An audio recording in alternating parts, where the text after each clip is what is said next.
A manager at BUA explained that it's actually impossible for Nigerians to buy at 3,500 naira because of the wholesalers and intermediaries. Apparently, BUA reduced the price for 3 to 4 months, but the wholesalers and intermediaries were the ones that decided that they were going to be deceitful. If you think we no longer have good people in Nigeria, take your words back. Take them back. A man bought a bag of cement for 8,200 naira. He went home. Okay, problem now. And then all of a sudden, he got a call from a seller who said he wanted to return 400 naira because cement has been reduced to 7,800 naira. And I mean, how? Like, this guy must be an angel. In the current economy where people are hiking up prices, a lot of people are not transparent, there's no honesty. I mean, this is just an amazing act of kindness and transparency that should be appreciated. Like, kudos to this man. But on this cement price, you guys remember that the government ordered cement producers to reduce a bag of cement to 3,500 naira. And there's something very interesting that we found out. A manager at BUA explained that it's actually impossible for Nigerians to buy at 3,500 naira because of the wholesalers and intermediaries.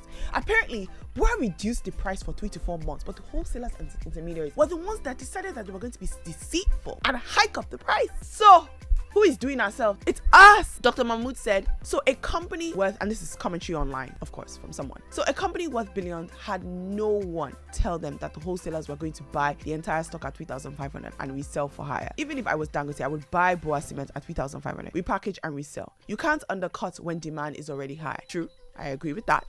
But it makes you wonder, in a world where everyone is pointing fingers at the big guys and all of this, and we're saying, okay, we want to make sure that companies are not taking advantage of us. The fact that companies are increasing prices. A company, and this person works for BUA, said that they did decrease the price, but that the people that were reselling it, they were selling it at increased price because of the environment and at the times that we're in, because of the fact that they knew that the economy, there was inflation in the economy, they could increase the prices, right? And that's what we've been talking about with cement. That why is cement going up? Because the raw material is gotten from here. So what's the reason? No one can answer that question. So it makes you wonder, are we really pointing the fingers at the right people? Because it seems as if it's our fellow citizens that are doing us. Someone else online said, we all knew it might not work. People in the market are not ready to reduce the price. The government has nobody to challenge the marketers because in Nigeria, freedom of everything belongs to the rich. But I can see that even the so-called rich also suffer. But maybe we should all take a page from Ahmad, the cement seller. Let's be transparent. Let's be honest. Like, it's not just a government thing. It's actually a people thing. Like, we have to make sure that we make our country better by treating each other better. At the end of the day, if you've gotten this good at a lower price, why are you hiking the price up so much? Anyways, the question is, how do we ensure that the good intentions of producers are going to translate to the fair price of consumer? That's what I want to know. If the government is telling the cement producers, the manufacturers, that they should reduce their price, how are we going to benefit from that price reduction? Olatunde online gave his suggestion. He said this: to resolve the situation and bring down the prices to 3,500 per bag, BUA could consider bypassing intermediaries and wholesalers to sell directly to end users, ensuring affordability and accessibility. End quote. I don't really think that's a solution. There's a supply chain and there's a way of doing business, and BUA is not going to be going out of their way to go and set up depots and distribution centers because of this, right? What needs to happen is the distribution centers need to have a repercussion if they sell above a certain amount. There's time and time again, whenever people are reselling people's goods, you'll hear them say, you cannot sell it for more than this amount. So BUA actually needs to take accountability, because they can mandate that the distributors and the wholesalers do not sell beyond a certain amount. It's been done.